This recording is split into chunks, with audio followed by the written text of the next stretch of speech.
Hola mis hermanos, ¿cómo están? Dios les bendiga. Qué bueno poder saludarlos desde aquí, aunque yo no voy a verles saludos a ustedes, pero sé que me mandarán likes, y no por las redes, como les dije, sino para saber que están ahí presentes. Espero estén muy bien, Dios los bendiga mucho. Hoy va a ser la dinámica así, virtual, pero espero que sea de bendición para ustedes también, ¿sí? Oremos para que el Señor nos hable por medio de su palabra. Señor Jesús, gracias te damos, Señor, porque tú has sido bueno, bondadoso, misericordioso, paciente, lento para la ira, grande en misericordia, Señor Jesús. Gracias porque tu palabra nos enseña tantas cosas, Señor. Nos muestra tantas cosas, tantos caminos de luz, tantos caminos en medio de la oscuridad, Señor. Gracias porque tú eres bueno, fiel y bondadoso, Padre. Te rogamos, Señor, en el nombre de Jesús, que tú hables a nuestras vidas, que tú permitas, Señor, que podamos aprender la porción que nos toca, que nos corresponde, Señor Jesús, y que seamos bendecidos por tu palabra, Señor. En el nombre de Jesús, bendecimos tu nombre y te agradecemos de todo corazón, Señor. Amén y amén. Bueno, hoy estoy aquí en medio del calor. Estoy en Tecún, en la frontera con México, esperando al pastor Wilfredo Reyes, que está en trámites de su credencial para poder entrar a México. Entonces, mientras él pasa allá, entonces yo estoy grabando este mensaje para ustedes. Yo quiero que hoy me acompañen a un capítulo que ya hemos hablado muchas veces, pero quiero enfocarme en otra área en la que nunca me he enfocado, que es el capítulo 25 de Mateo. Permítanme. Mateo. ¿Dónde está Mateo? Mateo 25. Mateo 25 es el capítulo de las 10 vírgenes, ¿sí? Y yo sé que todos hemos estudiado y leído eso. Pero hoy quiero hacer énfasis en algunas cosas, ¿sí? La semana pasada estábamos hablando de los tiempos finales, de cómo es que va la línea de tiempo de los acontecimientos en las Escrituras, y vimos cómo es de que Dios habla y da señales acerca de la segunda venida de Él, pero no da señales para lo que es el arrebatamiento. El arrebatamiento no tiene ni una señal. Y como decía un pastor el día domingo, en el aniversario allá en la iglesia de mi tío, la Biblia dice que el día y la hora nadie lo sabe, pero el tiempo, es decir, el ambiente y la cercanía del momento en el que va a ser el arrebatamiento, ese sí lo podemos saber. Y lo podemos saber porque somos esposa de Cristo. Entonces, perdón si me voy a estar rascando y limpiando el sudor, pero hay mucho calor aquí. Entonces, escuchemos esto. En Mateo 25:1 dice: entonces el reino de los cielos será semejante a 10 vírgenes que tomando sus lámparas salieron a recibir al esposo. Muy bien. Primero dice el reino de los cielos. ¿Se acuerdan que muchas veces hemos mencionado que las parábolas del reino de los cielos está hablando de la estatura de una novia para Cristo, de la estatura del varón perfecto a la que tenemos que llegar? Porque desde el principio en la creación vemos que Dios quiere que la pareja sean uno mismo, sean iguales, ¿sí? Es decir, Dios cuando creó a Adán y a Eva, en el capítulo 1 dice, y Dios hizo al hombre y a la mujer a su imagen y semejanza, y los llamó Adán, ¿sí? Los dos se llamaban Adán, porque los dos eran iguales, ¿sí? Eso nos da mucha luz también en lo que concierne al matrimonio. Y como paréntesis, ¿verdad? Muchas veces nosotros peleamos en el matrimonio, discutimos en el matrimonio con nuestra pareja por actitudes o cosas que no nos agrada de la pareja, sin darnos cuenta que esas actitudes también están en nosotros y que por eso nos desagradan, por eso nos chocan, porque cuando uno es guiado por Dios y se casa con la pareja que Dios le dio, esa pareja le va a ayudar a uno y uno le va a ayudar a la pareja a poder vencer y eliminar de uno todas esas actitudes malas, todas esas cosas negativas que podemos tener y que no necesariamente es por medio de las peleas, pero muchas veces es por medio de las peleas que nos damos cuenta de, me cae mal que hagas eso, me cae mal que digas esto. Y son cosas que nosotros mismos haríamos y diríamos, pero que nosotros no las tenemos muy a flor de tierra, mientras que la pareja sí. Entonces nosotros lo que tenemos a flor de tierra son otras actitudes que ellas o ellos, que la pareja tiene, muy escondidas. Y entonces Dios usa eso para ir moldeándonos, para ir encajándonos mejor, no solo con la pareja, sino para ir encajándonos mejor con Él, ¿sí? Entonces vemos que desde el principio Dios hizo a Adán y a Eva, los hizo hombre y mujer, y a los dos les llamó Adán, ¿sí? Si quieren, vamos a buscarlo, dice, y llamó su nombre, así dice el versículo. Lo voy a buscar en Google, su nombre, Adán. Ok. Génesis 3:20 lo podemos leer. Llamó a Adán el nombre de su mujer, Eva. Ahí podemos ver que el que le puso Eva a la mujer fue Adán. Pero, ahorita les doy la otra cita.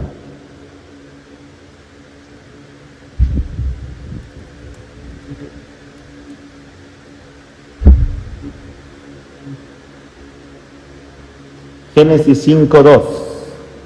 Allí les voy a poner la cita, voy a editar un poquito el video y ahí van a ver la cita. Génesis 5, capítulo 5, versículo 2. Vamos a leer la Biblia Reina Valera. ¿Sí? Bueno, si es que tengo la Reina Valera. Aquí está, la 9:6. Varón y hembra los creó y los bendijo y llamó el nombre de ellos Adán, el día en que fueron creados. Ahí podemos ver claramente de que Dios les llamó a ellos, a Adán, a los dos. Entonces, ese principio espiritual de uniformidad, de equivalencia, del mismo nivel, es el mismo principio que a nosotros nos rige como esposa o novia de Cristo, porque Jesús tiene una estatura, y por eso dice, para que lleguemos a la estatura del varón perfecto, a la medida de Cristo, a la medida de la plenitud de Cristo. Es decir, Dios está esperando con las parábolas del reino de los cielos llevarnos al crecimiento hasta llegar a la estatura de Jesús, para que podamos ser su esposa. No podemos ser su esposa si no estamos en el nivel de Él. ¿Y en el nivel de qué? Si nos damos cuenta, Jesús es el ser humano, el único ser humano en toda la existencia que ha tenido el alma perfecta, el alma sin defecto.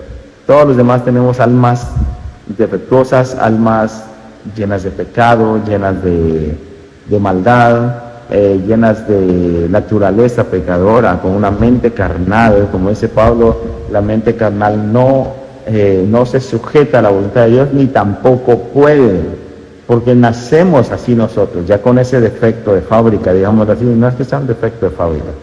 Lo que sucedió fue que en el momento en el que Adán y Eva pecaron, la serpiente introdujo la soberanía de maldad. Es decir, la soberanía me refiero a una partícula o una esencia de maldad en la naturaleza humana, que se introdujo en la naturaleza humana y tomó cautiva nuestra naturaleza.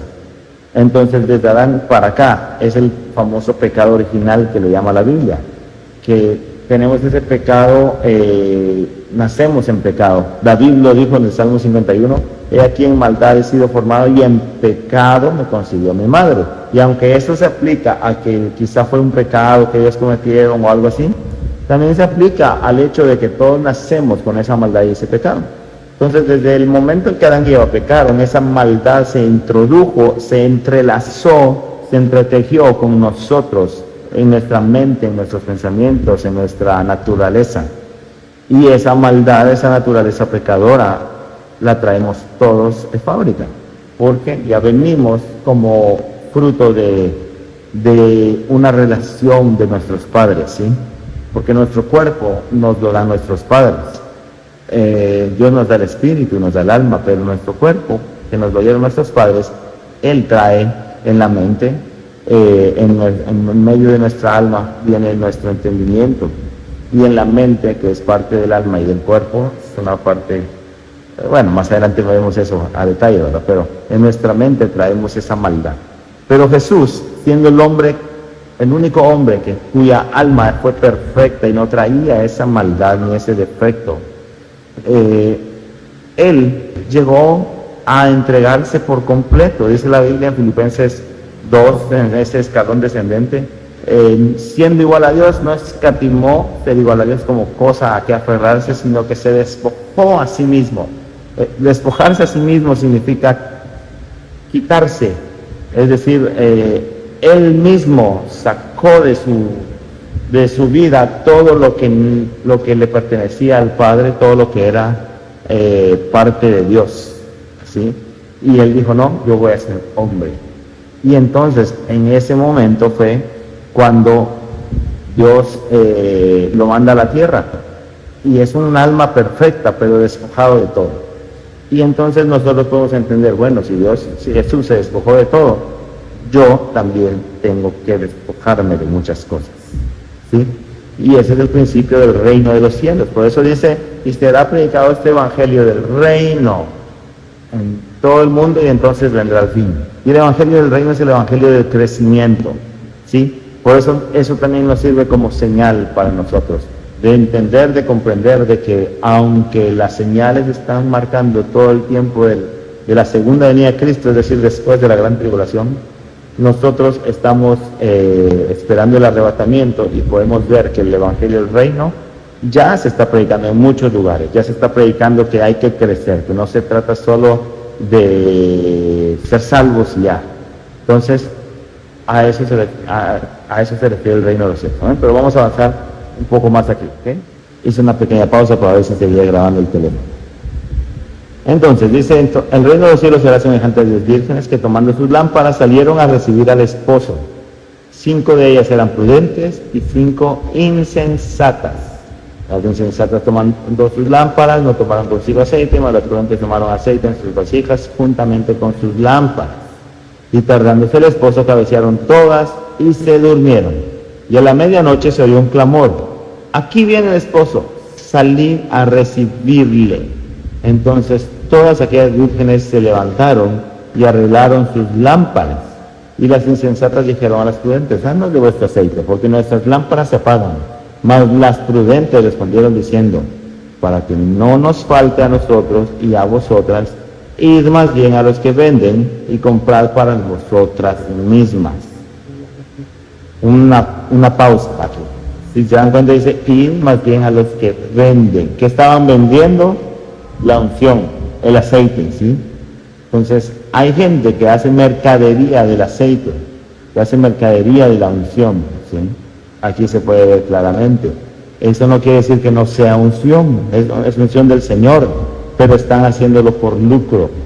Y quiero tener un poco en esto para también poder ayudarles a que no cometamos el error de juzgar a personas que cobran por ir a predicar, que cobran por ir a ministrar, o que después de que Dios los usa y le dan una palabra a uno, viene y te dice: bueno, tienes que dar una ofrenda para sellar esta palabra.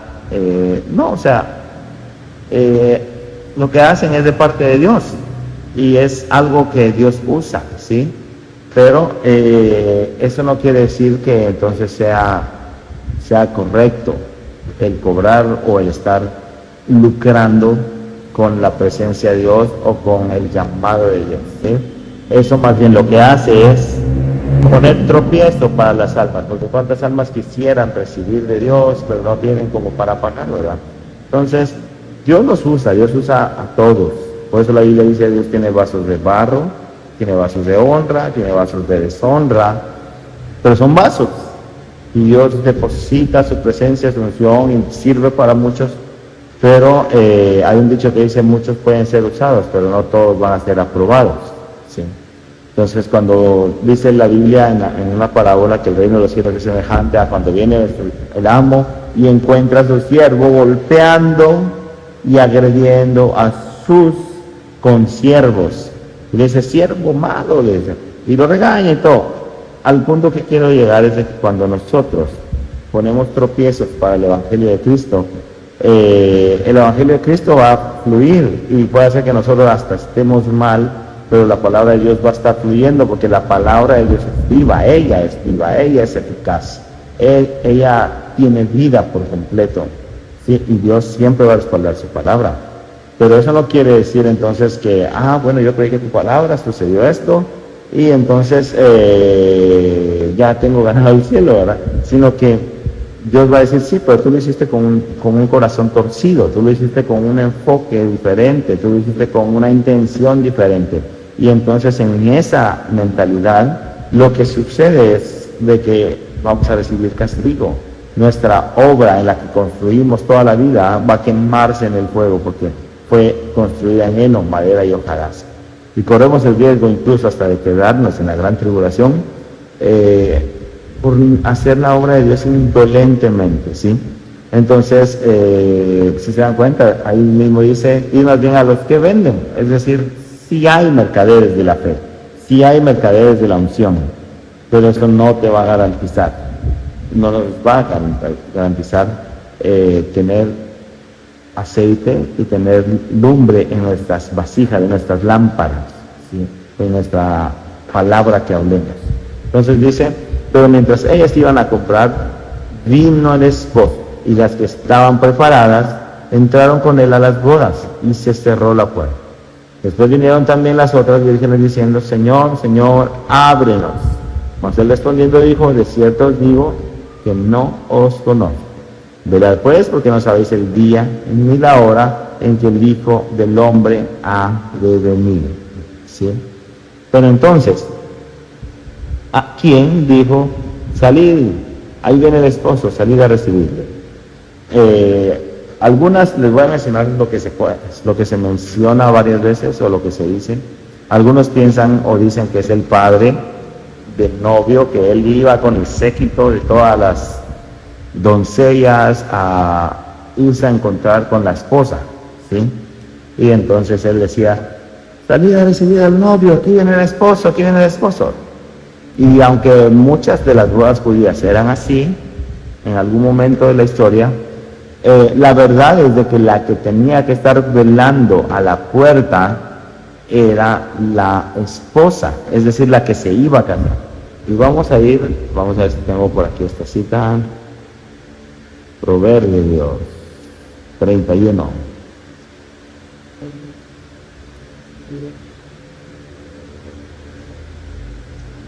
Ahorita les digo.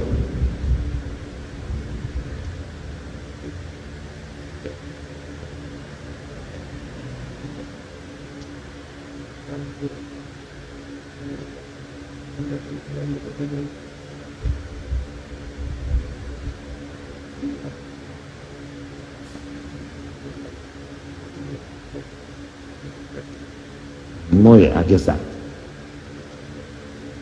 Si nos damos cuenta, dice en el 31:23 de Proverbios, dice, su marido es conocido en las puertas cuando se sienta con los ancianos de la tierra, es decir, no es un desconocido, todos saben quién es el novio de la iglesia, ¿verdad? Pero más adelante, cuando vemos el último, en el 31, dice, dadle del fruto de sus manos y alábenle en las puertas sus hechos. Hermano Fito, ¿eso qué tiene que ver con la parábola? Es una conexión que estamos viendo. El marido es conocido en las puertas de las ciudades por todos los ancianos, pero también se alaben en las puertas sus hechos, los hechos de la mujer, de la esposa, es decir, ella también es conocida en las puertas, ¿sí? ¿Y por qué va a ser conocida una mujer en las puertas? ¿Sí? Porque ahí se alaben en las puertas sus hechos. Pues va a ser conocida porque ella siempre va a estar llegando, ella siempre va a estar vigilando y velando, como dice la Biblia, velad pues, y que la esposa debe mantenerse velando, para saber cuándo es que viene el esposo.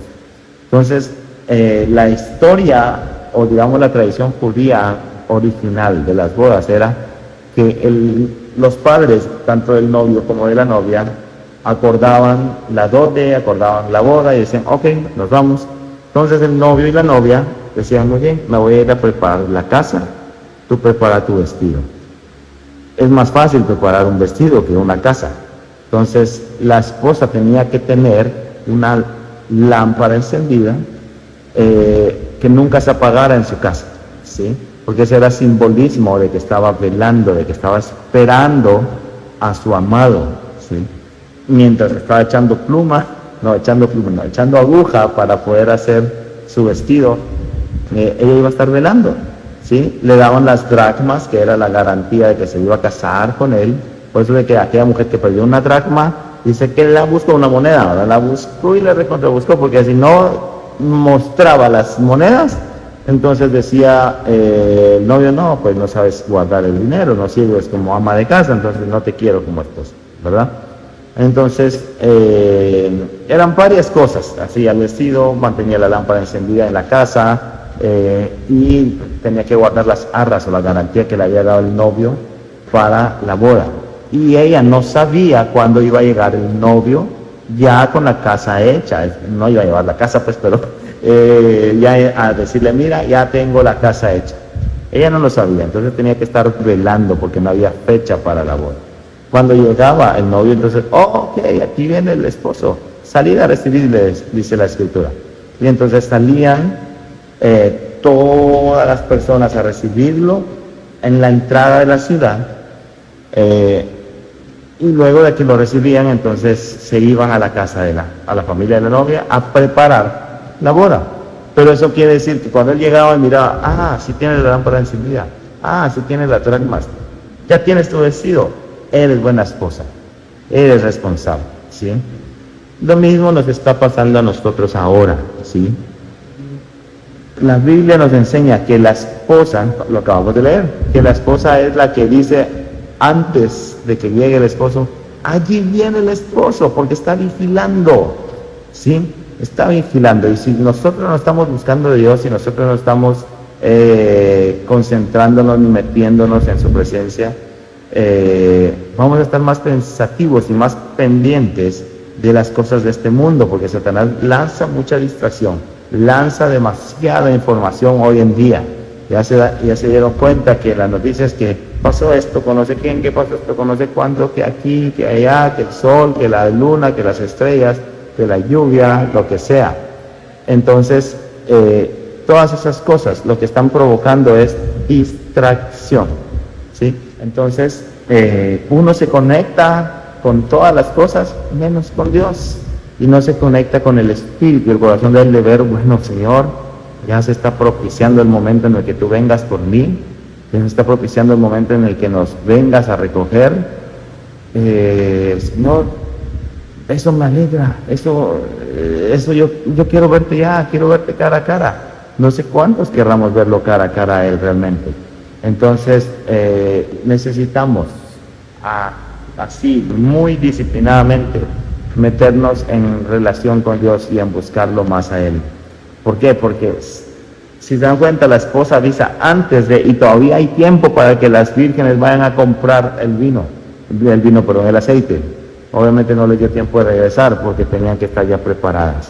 Y hay mucha iglesia de Cristo que está en esa situación, que tienen vasijas, ellos son unas vasijas, tienen lámpara, tienen palabra de Dios, pero no tienen el aceite. ¿Y qué es el aceite? La unción del Espíritu Santo. Pero como veíamos la semana pasada, la unción es algo que se adquiere en medio de los procesos.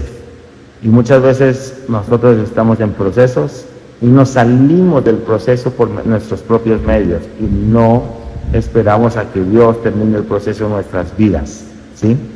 Y no quiero extenderme mucho esta vez porque casi siempre me extiendo más porque hablamos y todo eso.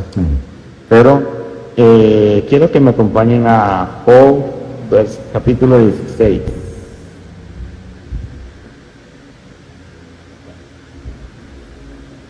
Vamos a ver dónde está.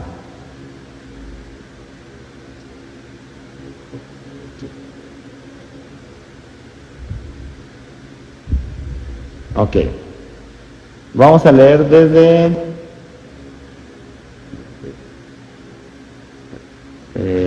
vamos a ver. Desde el 11. Job 16:11. Aquí Job está reclamándole a sus amigos y les está diciendo, ok, miren, ustedes sí que son unos malos, unos amigos malos que no nos dan ningún buen consuelo. Y él se pone a quejarse, ¿verdad? Pero llega al versículo 11 y dice, me ha entregado Dios al mentiroso y en las manos de los impíos me hizo caer. Próspero estaba y me desmenuzó. Pónganle atención a esa palabra, porque esa palabra en hebreo, aquí lo van a ver, yo les voy a insertar la imagen allí. Esa palabra en hebreo dice parar y literalmente significa romper, por lo general, violar, frustrar, anular, desbaratar, deshacer, desmenuzar, disipar, dividir, y muchas cosas más. Pero esa palabra no aparece solamente allí. Esa palabra aparece en más versículos de la Biblia. Y en otra cita donde aparece esa palabra es en Salmos, capítulo 74. Acompáñenme a Salmos 74.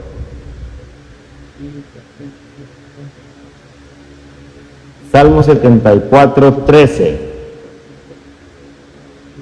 Vamos a leer desde el 12. ¿Sí? Salmo 7:4, versículo 12. Dice así: pero Dios es mi rey desde tiempo antiguo, el que obra salvación en medio de la tierra. Dividiste el mar con tu poder, quebrantaste cabezas de monstruos en las aguas, magullaste las cabezas del Leviatán y lo diste por comida a los moradores del desierto.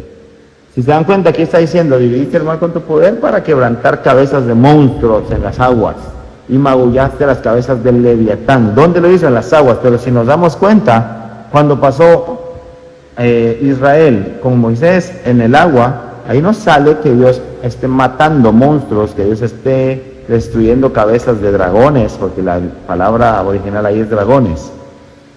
Entonces, ¿qué es? En el 13 dice, dividiste el mar con tu poder. Y ahí lo van a ver también insertado, que la palabra dividiste es también parar, ¿sí? Entonces, ese mar que habla la Biblia, decía yo ayer al hermano Wilfredo, el mar en la Biblia representa dos cosas. Uno, la manera de pensar del mundo, y dos, nuestros pensamientos. Todo está relacionado siempre con los pensamientos, ¿sí? Con la mente. Entonces Dios tiene que abrir un surco en medio de nuestra mente pecadora y pecaminosa, y ese surco que abre Dios lo hace para arrancar, destruir y aniquilar todas esas obras de Leviatán, todas esas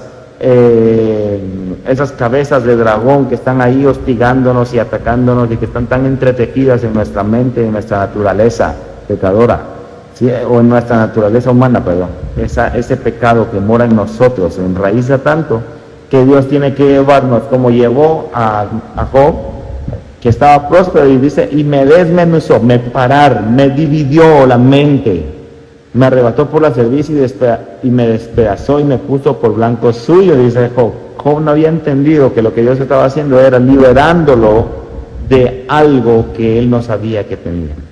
Y nosotros muchas veces somos así.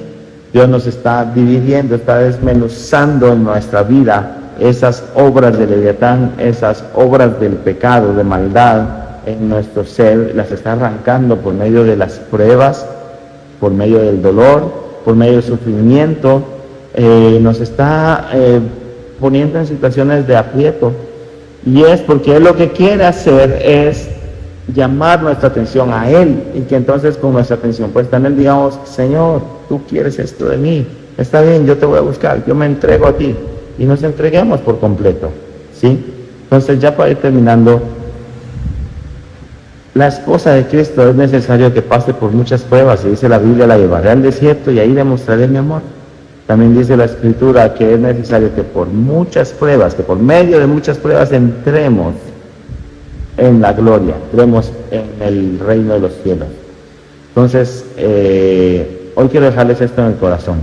No dejemos de estar conectados con Dios, porque cuando estamos conectados con Él, su Espíritu nos va a dar a conocer cuando Él viene pronto, ¿sí? Cuando Él ya nos cambió nuestra manera de pensar, y como decía de las vírgenes prudentes, ellas fueron prudentes porque cuando venía la situación difícil, se afligían o hacían lo que sea, pues no, Señor, sea tu voluntad, que se haga tu voluntad, aunque yo quiera esto, que se haga lo que tú quieras.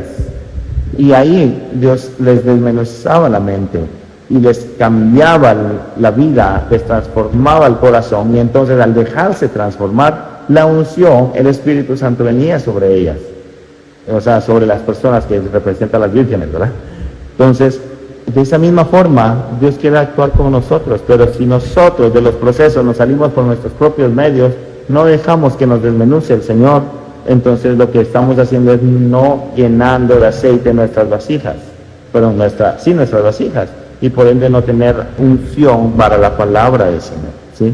Y eso que estamos viendo, que aunque sea eso, debiéramos ser para estar en el nivel de las vírgenes prudentes.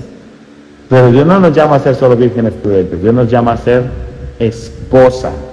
Y la esposa tiene lámpara, tiene monedas, tiene todo, porque la lámpara es la palabra, tiene el aceite que enciende la palabra, que es la unción del Espíritu Santo, tiene las dracmas, las monedas, que esos son las arras del Espíritu Santo, dice la Biblia. ¿Y cuáles son esas arras? Esos dones, ese don de lenguas, ese don de profecía, de palabra de ciencia, palabra de sabiduría, todas esas son arras, garantías que el Señor nos deja para poder saber que somos esposa. No quiere decir que si hablo lenguas soy la esposa, no, porque puede Dios haberme dado un don de lenguas o don de profecía o qué sé yo, cualquier don, y yo no trabajar en hacerlo crecer, y entonces soy como aquella mujer que pierde un dracma, y entonces la garantía que Dios me dejó, yo la perdí, y no debe ser así. Entonces necesitamos poner empeño en esto para poder ser la esposa, y lo más importante que la esposa hacía era hacer su vestido. Y dice la Biblia en Apocalipsis que el lino fino, que es la ropa de la novia, son las vestiduras, son las obras justas delante de Dios.